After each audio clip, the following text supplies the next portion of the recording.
I think the industry in logistics is in a soft spot right now. Everybody talks about logistics. The newspaper also is always featuring about logistics. So there are a lot of forums and summits about logistics right now, but I'm going to speak about a special kind of logistics. Good morning to all of you. I'm here to speak about project transportation and project cargo.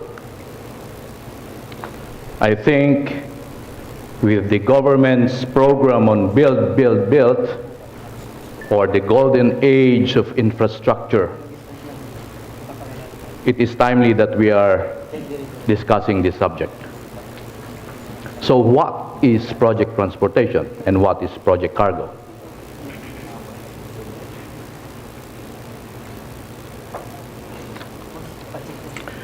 Project transportation refers to a specialized logistics executed for projects in sectors such as oil and gas, like refineries, offshore exploration, deliveries to upstream rigs, also in infrastructure, such as roads, railways, bridges, ports, and airports. We have a lot of things right now, and I think the government is pushing through with a lot of projects in infrastructure. The EPCs, or what we call the engineering, procurement, and construction companies. Sectors in mining, although there's a bit of a slowdown in mining right now. Petrochem, the petrochemical plant. I heard about the presence of JG Summit here, and I think they're going to have a rehab of their petrochemical plant. Power and energy, such as power plants, wind farms, solar plants, hydroelectric plants, and other industrial plants.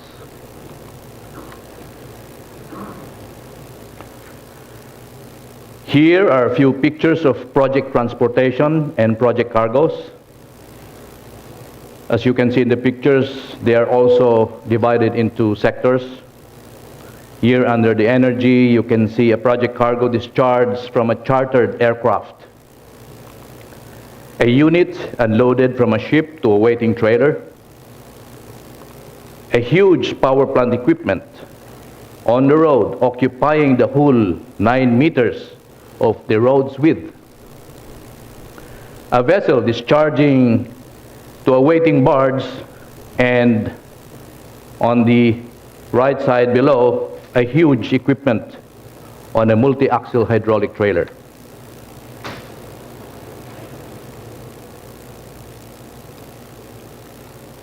Again, some pictures in the mining sector.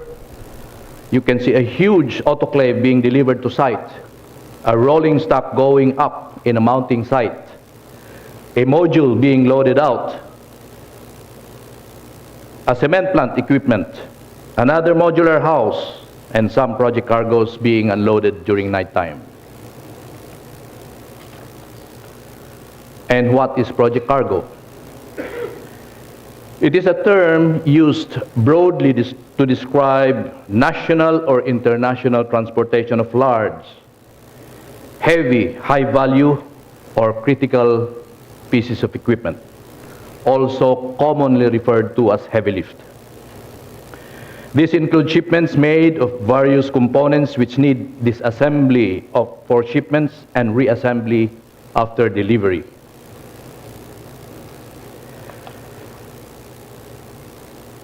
Project transportation involves multimodal logistic services from origin to final destination site, and final destination sites usually are in remote locations. Typically, logistic solutions focus on 2 main types of transportation, and that is 1, the ad hoc shipments, 2nd, the longer duration contracts. Ad hoc shipments are usually large and extra gauge or over-dimensional cargoes weighing several tons or 100 tons of a single unit of cargo, or various units transported by barge. Usually here in the Philippines, we are an island nation. We transport usually in barges, or we call LCTs. We also use special equipment such as multi-axle trailers and other surface equipment. Longer duration contracts takes about 6 months or more, and typically hundreds and thousands of freight tons, covering container cargoes, break bulks, heavy lift, and again, over-dimensional cargoes. Here are some ad hoc shipments, some pictures. In this picture, you can see a huge aircraft. This is a delivery of a transformer in Leyte, brought in by the biggest aircraft in the world, the Antonov 225, which landed in Cebu International Airport. The transformer was urgently shipped to replace a damaged one after the power plant in Leyte was destroyed by Typhoon Yolanda. A reactor weighing almost 200 tons being unloaded from the mother vessel to a waiting trailer, put side by side. If you can note, look at the crew of both ship and transport. They're all wearing their respective PPEs, or their protective personal equipment. And this is a sample of a turnkey contract. This project is a wind farm project involving 27 wind turbine generators consisting sets of towers, blades, hubs, nacelles, delivered in 6 months. This is another turnkey contract covering 300,000 freight tons of cargoes with a duration of 2 years. Again, a sample photo of a delivery of a huge heat boiler and a huge fire radiant section to an oil and gas client. Another example of a turnkey contract is a 400,000 freight tons project. It covered more than 2 years, and this is a delivery of an autoclave, and at that time it was the biggest, heaviest autoclave cargo in the world, delivered in Mindanao, weighing 1,000 tons, single piece.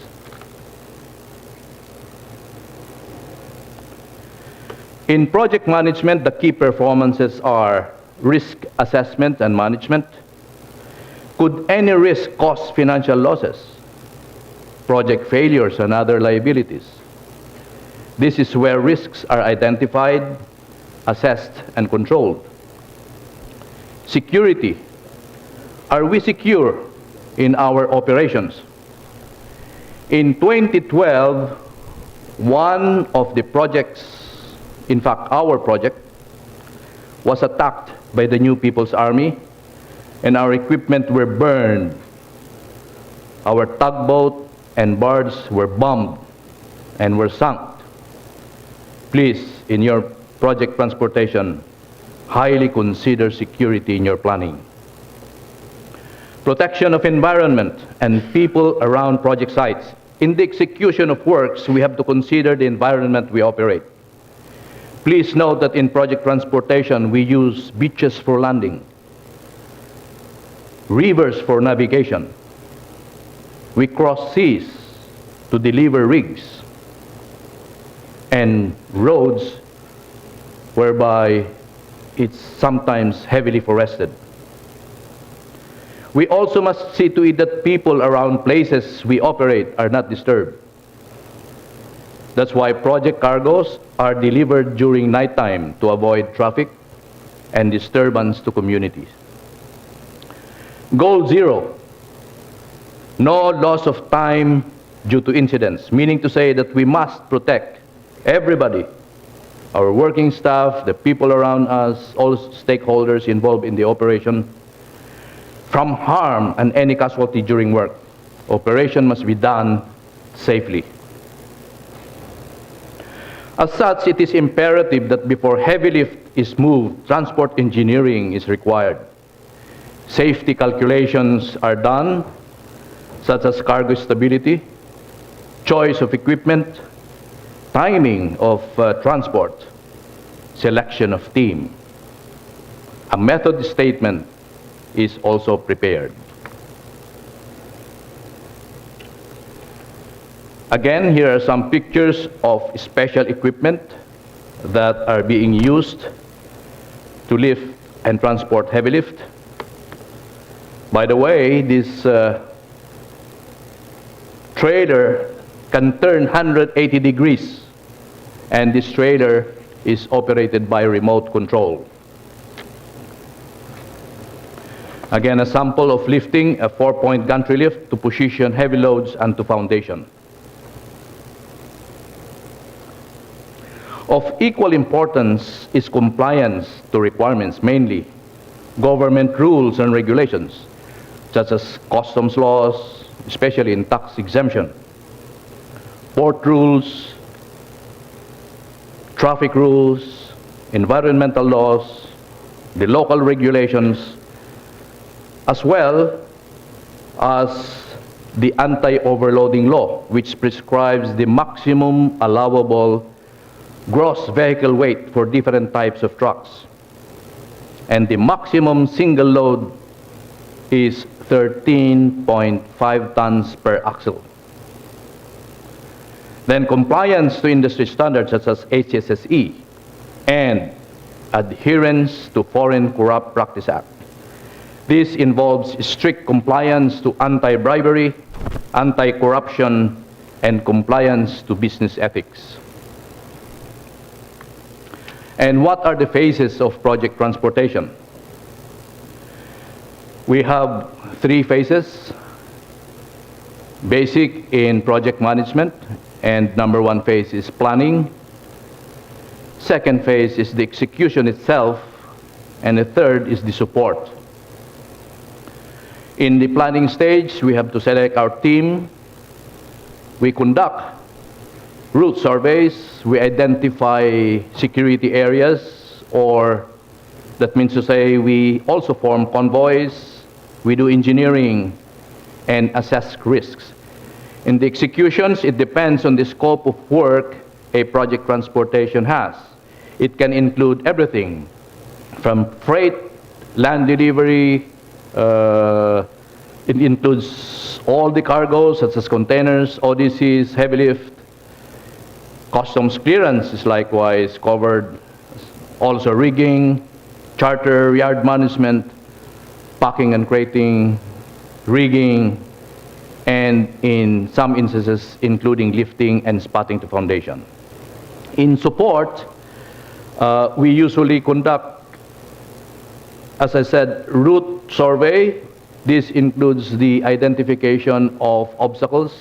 That's why in the journey management, it's very clear in this journey management report that covers end-to-end review of the transportation.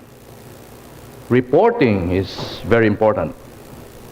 Compliance is likewise checked. And again, equally very significant is the communications of all stakeholders. What are the current issues that bog down project transportation? Confusing government rules, very slow action to grant transport permits. In fact, there are more than one government agency to get approval of a transport permit involving heavy lift transportation. The DPWH, Philippine National Police, the OTC, LTO, the mayor, and sometimes we even get the approval of the barangay chairman. Just imagine how many barangays we're going to cross. There are so many vertical obstacles. We call them spaghetti in disguise. These are the low-lying cables and wires, arcs, and low pedestrian passes. Most are lower than standard height clearance of 4.27 meters. These obstacles are seemingly anti-industrialization of our country. In one of our projects, we have to tear down and reconstruct 19 arcs from Port Irene in Cagayan to a mining site in Nueva Vizcaya. Then we have the lack of port handling equipment. Hence, we have to charter heavy lift vessels that are geared. We let the ship lift and unload project cargoes instead of the port cranes doing the job. Result, more expensive freight. And many more. I'm sure you've seen the sign. It says 20 ton. What does it mean? Of course, we assume, and maybe correctly so, that the tonnage indicated therein limits the gross vehicle weight of 20 tons that should cross the bridge. But then again, our anti-overloading law has an allowable gross vehicle weight of 41 tons using a truck trailer with this kind of configuration. Question: can a heavy lift weighing 100 tons cross this bridge? As I said earlier, we conduct engineering studies and surveys. So in order to cross the bridge, we need to have a solution. Solution is some engineering solution and a better choice of equipment. If I carry a 100 kilo cargo, the point of impact is 1 point here in my feet. So that means to say that's 100 kilo in the point of impact. If I ask a friend to carry with me that 100 kilo, it is now divided into 2 points, so equally divided, so 50 kilos, 50 kilos. If I ask more friends, it is now divided. So again, there are calculations and there are special equipment. So in order to cross that bridge with 100 kilos, I need 10 axle lines. Thank you, and thank you for listening. Hope that you have learned about project transportation.